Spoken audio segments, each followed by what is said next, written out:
Então, o turismo de conhecimento é, de certa forma, muito mais especial, que vocês vão ver nessa conversa minha com o urologista Aures Dourado, que vive pelo mundo. Hoje ele é um cidadão do mundo mesmo e é convidado para vários países como professor, conferencista, palestrante.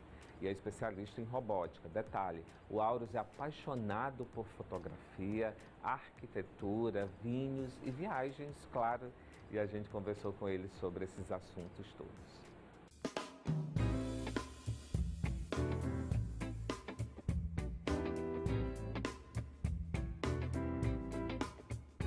Bem, viajar sempre é um encanto. Imagina, então, viagens de conhecimento, como faz o urologista Aures Dourado, que é especialista em robótica. Ele viaja pelo mundo convidado de congressos, conferências e palestras. Para ter ideia, o último destino foi a Alemanha, não é? Alemanha, semana passada. Como é esse tipo de viagem, Aures? Você que está sempre viajando a convite de congressos, para exaltar ainda a questão, né, do médico, da qualificação, da saúde do Piauí e do Brasil, né? Primeiro, obrigado, Ivanildo, pelo convite. Para mim é um prazer estar aqui com você nesse bate-papo. Então, viajar é sempre bom. Então, na verdade, você sair da tua rotina, sair do dia a dia e viajar e ter esses convites e poder compartilhar com essa experiência é uma coisa mais especial ainda, porque sempre que você vai para um país diferente, primeiro que você tem amigos de todo mundo, de todas as culturas, e sempre tem amigos locais. Então você acaba conhecendo a cidade com outros olhos. Além claro, do conhecimento, da troca de experiência, a parte cultural é muito interessante. Vou te dar um exemplo. Ano passado eu fui convidado para dar aula na Ucrânia, em Kiev. E obviamente, assim, é uma cidade histórica. Foi onde começou a Mãe Rússia, praticamente começou em Kiev. Só que eu nunca iria ver Kiev com esses olhos. Então um amigo local, Alexandre Yatsina, nos convidou, nos mostrou a culinária local, realmente quais são os melhores pratos, os melhores restaurantes. E nos convidou também para uma sauna, um banho de sauna. A princípio, quando ele convidou, vamos para uma sauna, eu e outros dois amigos, um da Rússia, outro da Bélgica. Falei, não, você sempre tem aquele receio. Ele falou, não, vai ser bem interessante. Então, o que é parte da cultura deles? No frio, no inverno, é normal, sempre eles vão para a sauna, extremamente quente, assim, insuportável. E a sauna fica em cima do rio, lá na Ucrânia. Então, acabou a sauna, você faz parte da cultura correr e mergulhar no rio gelado e depois voltar. Olha, então, que interessante. assim, Você documentou isso pra gente? Não, documentamos, tem fotos. Então, assim, é bem legal. E, assim, seria uma coisa que, de outra forma, se eu fosse como turista convencional, nunca faria. Ou seja, a intimidade com esses lugares é fundamental para um conhecimento mais amplo. Sem dúvida, sem dúvida, sem dúvida. Agora, semana passada, a gente estava na Alemanha. E o jantar de abertura do congresso para o faculty, para os professores, foi na fábrica da Porsche, também que de outra forma não iria. Então a gente foi para a fábrica da Porsche, teve uma visita guiada em Leipzig, né, que é uma cidade super antiga e extremamente lindo lá o local. Além da visita guiada, depois um test drive no carro com um motorista profissional para dar uma adrenalina diferente lá, bem legal. E conhecimento é essencial, né? Eu imagino que você se comunica com essas pessoas, né? Colegas seus da área de saúde, mas na língua, né, internacional, que seria o inglês. A mais falada no mundo nesse contexto, ou também francês, italiano, você sabe várias línguas, né? E, assim, poliglota. E o que é interessante, é muito legal, aconteceu uma cena engraçada agora, você está aqui conversando em inglês com um amigo, chega uma outra colega, também urologista, falando em francês, um francês, o que me deixa até com certa inveja é a facilidade. Quem está na Europa, quem nasceu na Europa, já sabe, por exemplo, quem nasce na Bélgica já sabe falando francês, alemão, inglês fluente. A proximidade possibilita isso. Fluente, né? Então, chegou falando em francês com esse nosso amigo, sem sotaque algum, tanto que eu pensei que ela fosse francesa. E pouco depois, eu conversando com ela, a gente percebeu que na verdade ela era nascida em Madrid, trabalhava em Madrid, ou seja, da Espanha. E acaba que culturalmente realmente é As muito possibilidades são enriquecedor. muito maiores. Muito enriquecedor. Você, por exemplo, fez a sua especialização em robótica na França. Na França, eu morei em Então, 2002. certamente o francês está bem pontuado na sua vida. Preciso, é sempre bom estudar um pouco mais, eu preciso estudar mais, mas assim, o francês, a gente tem uma facilidade, o francês é muito parecido com, é uma língua latina muito parecida com o português, então tem uma facilidade, tanto o italiano é linda. E é uma língua muito bonita, é uma língua muito, o alemão já é bem mais difícil. Né? E essa sua palestra, esse seu evento na Alemanha, você apresentou em que língua? Inglês? Inglês. Então, assim, na Alemanha foi bem especial porque era um evento chamado Desafios em Cirurgia Laparoscópica e Robótica. E assim que eu voltei da França, eu fiquei um tempo aqui e o chefe do serviço me convidou para ir ficar um tempo com ele operando. Então, eu estive lá nessa mesma cidade em 2014, em Leipzig. E é uma cidade pequena, que foi muito preservada na Segunda Guerra Mundial, não foi destruída. Uma das poucas coisas que foram destruídas foi a universidade, que é do século XV, de 1400 e pouco. E o que me deixa impressionado é que é uma cidade muito pequena, só que só essa universidade ela tem 8 prêmios Nobel no mundo já. Então, assim, o Brasil não tem nenhum. Então, só uma cidade pequena, numa pequena universidade, consegue. Ou seja, eles estão sempre à frente na questão das pesquisas, né? Isso, então assim... Mas você também está se destacando, né, nessa área. De certa forma, então assim, felizmente a gente conseguiu investir e ter uma nova visão da forma de como planejar a cirurgia de uma forma melhor, sempre pensando na segurança do paciente, num planejamento cirúrgico mais adequado. Isso chamou a atenção e graças a isso a gente tem vários convites para dar aula fora, eu fui o único brasileiro... Até dar aula, né? Que é diferente exatamente. de uma conferência, diferente de uma palestra. Esse ano, por exemplo, eu fui dar aula na Dinamarca, no Congresso Europeu de Urologia. E o Congresso Europeu de Urologia é um dos maiores do mundo, são dois, o europeu e o americano.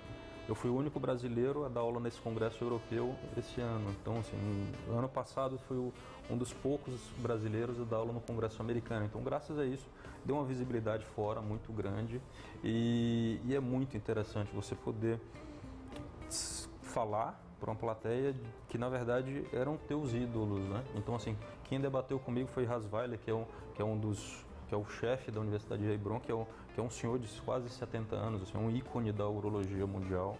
E agora quem me convidou foi o Stolzenburg também, que é um dos maiores cirurgiões robóticos para câncer de próstata, laparoscopista, que criou muita coisa. Então, assim, eu passei daquele ídolo para ter uma proximidade. Então, eu só via eles em artigos e livros e é muito interessante porque aqui do Piauí quando você está vendo isso, vislumbrando, isso é uma coisa impossível, é surreal, parece que... Basta acreditar e estudar muito para isso, E né? Demora até um pouco para cair a ficha, às vezes você está lá e pensa, que legal. Agora eu quero saber quais foram as suas vivências e observações na Dinamarca e nessa viagem para os Estados Unidos. O que você pode compartilhar com a gente? A Dinamarca, assim, é um país muito bonito, assim, um povo muito bonito ali daqueles países nórdicos. E é o país que se destaca em duas coisas. Primeiro, na qualidade de vida. É o país que tem o maior índice de felicidade do mundo. É o país onde as pessoas são mais felizes. Por quê? É um país rico. E o Estado também te proporciona um bem-estar social muito grande. Para você ter uma ideia, a licença maternidade, eu acho que dura mais do que um ano, não sei se é 1 ou 2 anos. Poxa, ela pode ser compartilhada com o cônjuge. Então, o marido pode ficar 6 meses de licença por paternidade no lugar da mãe, a mãe vai trabalhar. A carga horária de trabalho deles é super tranquila e, além disso, ele se destaca pelo design e arquitetura. Então, isso assim, é que é Bolsa Família, né? Primeiro mundo. Outra coisa interessante é a licença. Se uma pessoa fica desempregada, lá eu acho que são 4 anos de seguro-desemprego, 4 anos. E durante esse intervalo, nunca ninguém fica 4 anos desempregado. Ou seja, as pessoas são responsáveis e querem produzir e ajudar o seu país. E o Estado procura... Se fosse no Brasil, hein? Já pensou? Não, aí todo mundo ia estar... Por sinal, qual é o seu próximo roteiro, suas próximas viagens? Então agora eu vou dar uma aula em Roma, em setembro. Em Roma, não é? Em Roma, pensou, setembro. Há 2 anos. A primeira vez que você visita Roma? Já a 5ª ou 6ª. Então, assim, há 2 anos eu fui para dar uma aula também em Roma, no Cinecittà. Foi bem especial esse lugar porque, assim, foi onde o Mussolini construiu, é a Hollywood da Itália. O Mussolini construiu isso na década de 40 para propaganda e onde foi gravado Quo Vadis, Ben-Hur, vários filmes clássicos, Fellini, né? Os grandes filmes. É um grande filme. Um grande filme, não? Sinal, eu vi o remake, você viu, com o Rodrigo Santoro? Sim, vi. Ficou bem interessante. Muito bom. Mas o primeiro é um clássico. E teve um seriado recente, acho que do History Channel, chamado Roma, que foi todo gravado lá. Então, assim, toda a cidade cenográfica desse seriado, que ficou perfeito, assim, a reconstrução de Roma, ainda está lá, você pode visitar. Você não fez que está na Netflix ou é um mais antigo que a HBO? Eu acho que não está na Netflix ainda. Mas, assim, a HBO acho que produziu também. E eu tive a oportunidade de dar aula lá nesses estúdios onde foram gravados todos esses filmes. E agora a gente foi convidado, eu sou um dos coordenadores do curso também, para falar novamente a um congresso de tecnologia, de inovações em urologia. Então, não só a parte médica, mas alguns visionários no mundo, tanto que tem um grupo italiano chamado Visionari, que são convidados para falar e até para criar novas ideias, sair um pouco do habitual. E depois de Roma, acho que uma semana depois, ou duas semanas depois, eu vou dar aula em Moscou, num congresso de videourologia, que eu estou muito... Roma para a Rússia. Para a Rússia.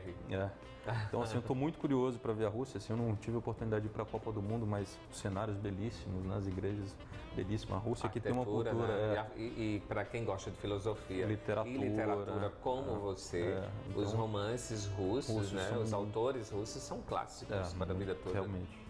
Você conhece um pouco da literatura russa? Eu tive a oportunidade de ir na casa agora, em Kiev, de um dos grandes autores russos que escreveu O Mestre e a Margarida, que é um livro fantástico, eu recomendo também todos lerem. E como é que vai ser na Rússia? A Rússia eu estou curioso.